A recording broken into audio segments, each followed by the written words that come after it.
پەرلەمانی کوردستان کۆبوونەوەیەکی فراوان لە نێوان سەرۆکایەتی پەرلەمان و بەرپرسی دەستگا و نووسینگەکانی هەڵبژاردننی هێز و لایەنە سیاسیەکانی کوردستانی باڕێوە برد. کۆبوونەوەکە لە سەرداوای لیژنەی ناوچە کوردستانیەکانی دەرەوەی ئیدارەی هەرێم بوو. سەرۆکی پەرلەمانی کوردستانیش لە کۆنگرەیەکی ڕۆژنامەوانیدا ناوەڕۆکی کۆبوونەوەکەی خستە ڕوو. ئەمڕۆ لە پەرلەمانی کوردستان ئێمە وەکو دەستەی سەرۆکایەتی لەسەر پێشنیاری لیژنەی تایبەتمەندی ناوچە کوردستانیەکانی دەرەوەی ئیدارەی هەرێم کۆبوونەوەیەکی گرنگمان لەگەڵ بەرپرسی دەستگا و مەکتەبەکانی هەڵبژاردننی حیزبە کوردستانیەکان ئەنجامدا. ئەمەش بێگومان جێبەجێکردنی ئەرکێکی پەرلەمانە لە چەند ڕوویەکەوە. یەکەم بەپێی بڕیاری ژمارەیەکی ساڵی 2005 کە لە پەرلەمانی کوردستان دەرچووە، پەرلەمانی کوردستان لە بابەتە چارەنووسسازەکانە مەرجعی سیاسیە بۆ بڕیاردان لە بابەتانەی کە پەیوەندیان بە چارەنووسی کوردستانیانەوە هەیە و ئێمە پێمان وایە ناوچە کوردستانیەکانی دەرەوەی ئیدارەی هەرێمی کوردستان یەکێکن، یان ئەگەر هەرە چارەنووسسازترین بابەتەکانی کوردستانیان نەبن یەکێکن لە گرنگترینەکانیان.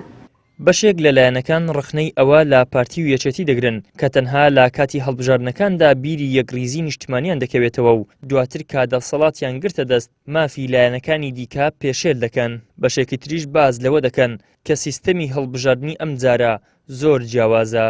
بەشێک لە حزبەکان پێیان وابوو نابێت پارتی و یەکێتی تەنها ئەو ساتانە باسی یەکرێزی بکەن کە دۆخی کوردستان لە مەترسیدایە و بۆ بەرژەوەندی خۆیان لە کاتی هەڵبژاردنەکان بیانەوێ کورسیەکان بە حزبی بکەن، واتە حزبەکانی خۆیان کورسی بێنن. بەڵام لێرەدا ئەوەی کە حزبەکانی تووشی مەلەل کردووە، تووشی گومان کردووە لەو دوو حزبە دەسەڵاتدارە ئەوەیە کە لە ڕابردووی ئەمە مێژێکمان هەیە ئەم دوو حزبە کاتێک دەگەنە کورسی پەرلەمانی یان دەچن ناو پەرلەمان و لە حکوومەتی عێراقی بەشداری دەکەن، حیساب بۆ حزبەکانی تر ناکەن. بۆیە خاڵەکە ئەلێرەیە دەبێت حزبەکانی جگە لە پارتی وێچێتی مەرجی سەرچیان ئەوە بێت کە ئەبێ مافیان لە کاتی هەڵبژاردننی پەرلەمانی عێراقی و پارێزگاکان لە ناو لیستی کوردستانی ئەگەر ناوەکەی ئەوە بێ پارێزراو بێتن. نیزامی هەڵبژاردنەکە گۆڕاوە لەبەرەوە ئێمە بە پێی نیزامە تازەکە بەشداری هەڵبژاردن دەکەین.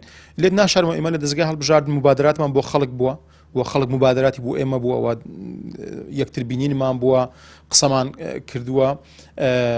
ئێمە وەکو خۆمان ئەفزەڵیەت بە هاوپەیمانی دەدەین، ئەفزەڵیت بە هاوپەیمانی دەین، بەڵام ئەو هاوپەیمانی مەشروتە بەوەی کە بەرامبەرەکەمان چۆنە لەگەڵ ئێمە، کامە هێز لە ئێمە نزیکە، کامە لە ئێمە دوور. ئەمە بەنسبەت هەرێمی کوردستان، یعنی ئێمە لە هەرێمی کوردستان، بەڵام بەنسبەت ناوچە کوردستانیەکان ئەفزەڵیەت و ئەهەمیەت و گرنگیەکەی لەوەدایە کە هەموو هێزە کوردستانیەکان بەیەکەوە بن.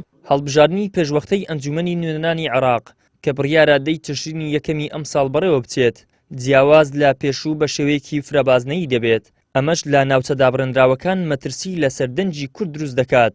لایەنەکان پێیان وایە دەبێت کورد یەکگرتوو بێت و هەموو لایەنەکانیش ئەرک و مافیان دیاریکراو بێت. ئیدریس محەممەد، کەناڵی ئاسمانی پێام، هەولێر.